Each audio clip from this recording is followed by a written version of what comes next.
U.S. envoy missing after protesters storm hostage meeting. Stop the war! Bring them home! Stop the war! Bring them home! And this, my friends, is where the mask truly slips. Steve Witkoff, the so-called U.S. peace envoy sent to assess the situation in Gaza and supposedly support the families of Israeli prisoners of war, is now nowhere to be found after over 1,000 angry protesters stormed the very venue where he was meeting hostage families.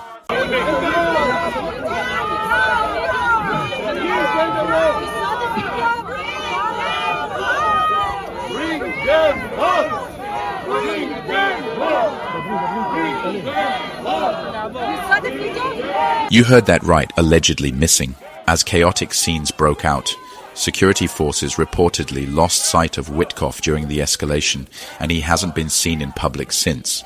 There's talk of lockdowns, scrambling armored vehicles, and furious finger-pointing within Netanyahu's already collapsing coalition.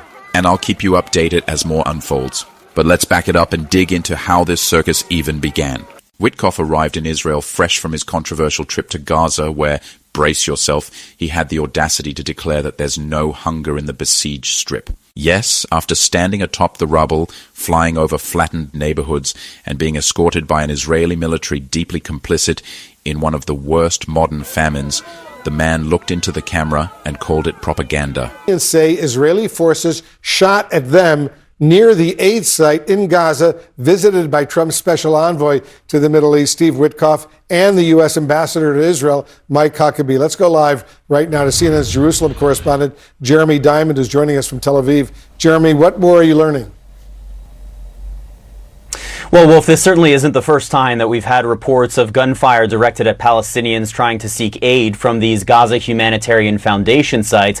But what's notable about this incident is it took place at the same, near the same site that Steve Witkoff visited today, around the same time that he visited there. 3 people were killed and 6 were injured by gunfire, according to Nasser Hospital, which received the victims. But a Red Cross site is also believed to have received victims from this incident, and so we could see that death and injury toll rise. According to eyewitnesses who were on the ground, it was the Israeli military who opened fire on people who were headed to that site.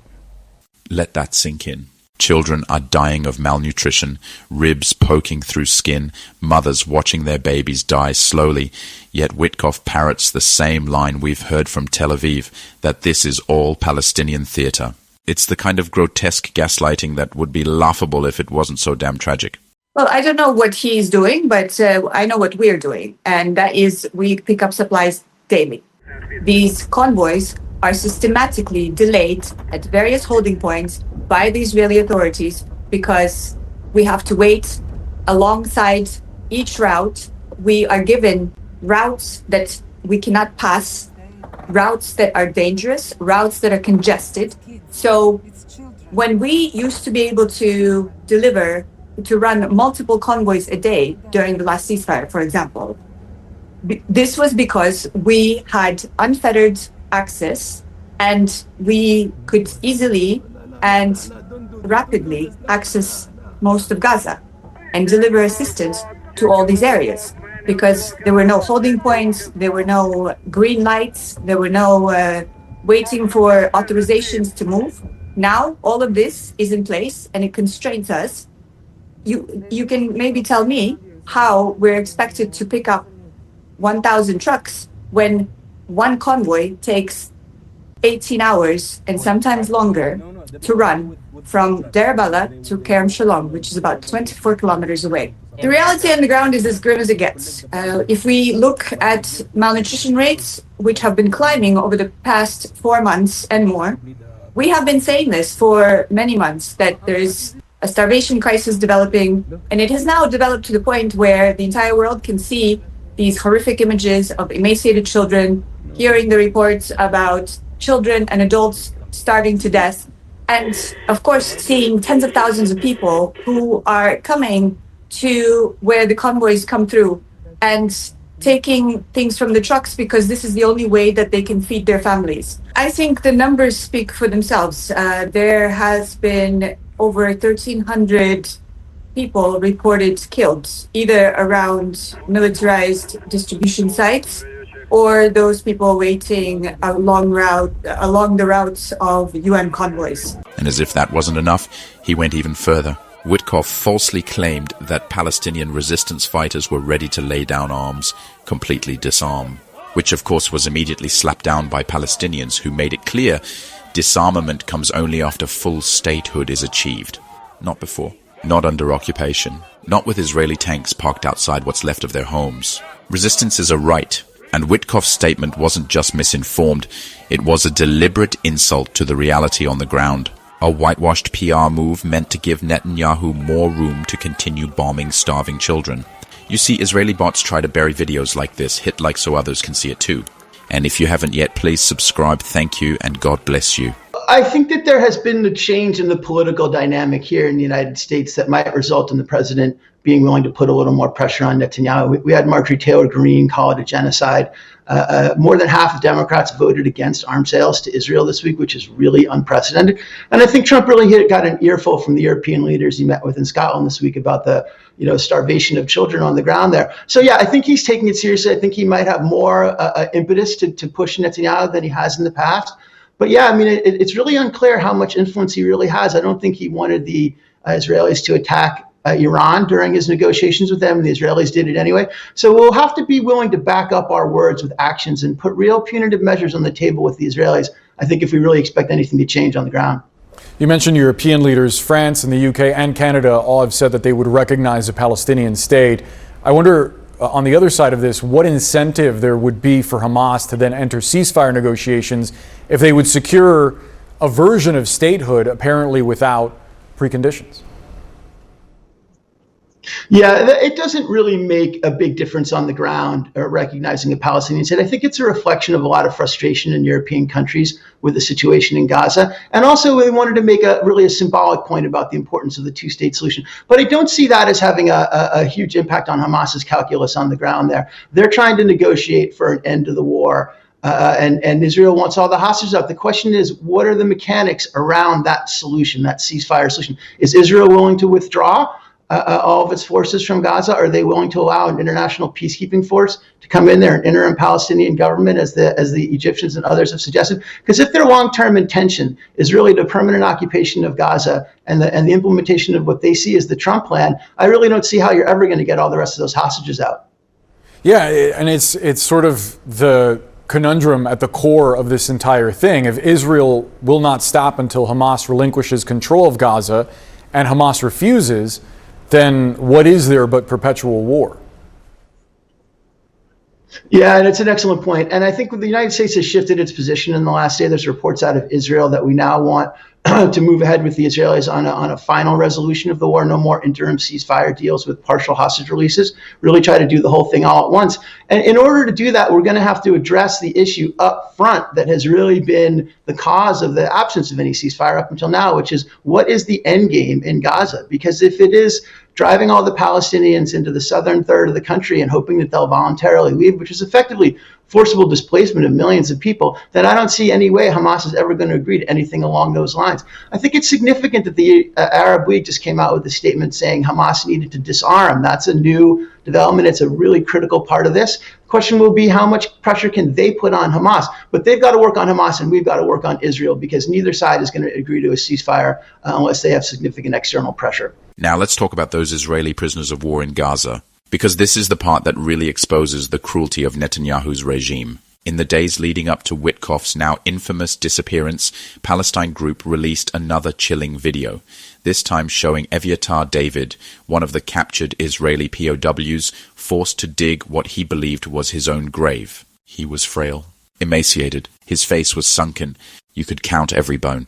This is a human being reduced to a living skeleton. And instead of dealing seriously with these videos, Netanyahu's government brushed it off as psychological warfare and refused to accept any accountability. No introspection, no negotiation, just more airstrikes, more propaganda, more deflection. And let's be honest, those prisoners of war are not a priority for Netanyahu, because if they were, he'd have taken the deal months ago. A prisoner exchange could have ended this months ago.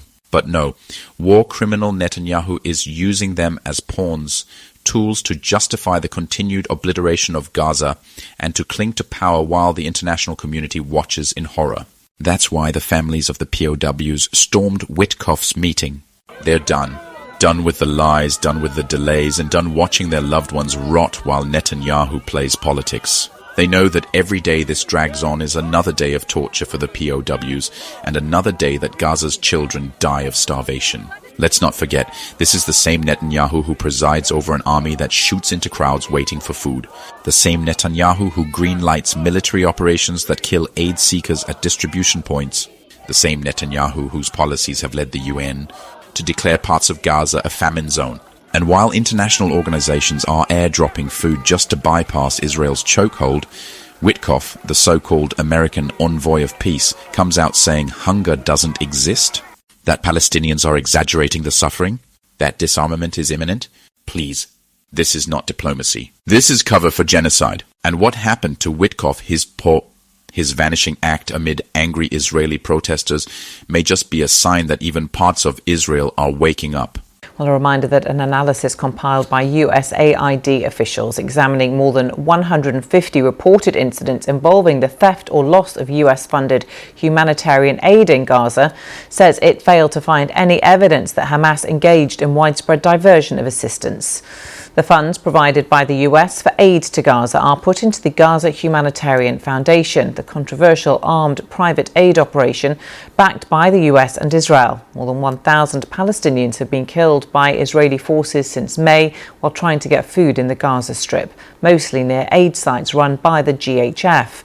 A number of aid agencies operating inside Gaza say the GHF is a death trap. Well, on the US envoy visits to Israel and Gaza, I asked our Middle East correspondent what we can expect from Steve Witkoff. Well, Steve Witkoff's visit seems to be aimed to address 2 points. One, the stalled ceasefire negotiations, and two, really responding to this huge growing international pressure around the starvation crisis in Gaza and the images that have been coming out, which has led to huge pressure on the United States and even from within some of President Trump's own political base in the United States. Steve Witkoff will go to Gaza today and apparently meet some Gazan locals and indeed inspect some of the GHF aid distribution sites. We presume that he'll see these aid distribution sites at their best. As you've just been mentioning, these are aid distribution sites that have been linked to countless deadly incidents. Indeed, we just heard from the United Nations yesterday that they've counted over 850 Palestinians who've been killed near these aid distribution sites. The majority are alleged to have been killed by Israeli troops, says the United Nations. The GHF and the Israeli military have repeatedly rejected that they do fire in a regular fashion on aid seekers and have said that they have just used warning shots previously. But by Stephen Witkoff going there and looking at these aid sites, what we understand is that the US intends to double down on this model, which is so controversial, and indeed try to increase its funding and expand its model at a time when humanitarian agencies are saying, let's bring back the old UN-led humanitarian aid distribution model. The propaganda can't hold. The anger is bubbling over. Families are turning on the very institutions they once trusted, because it's no longer a war for defense, it's a war for destruction. And the world is watching.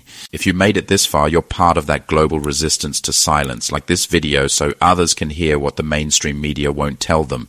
And if you haven't subscribed yet, hit that button now, because telling the truth in times of war is revolutionary, and we need every voice we can get. Stay safe, stay loud, and stay human. God bless you.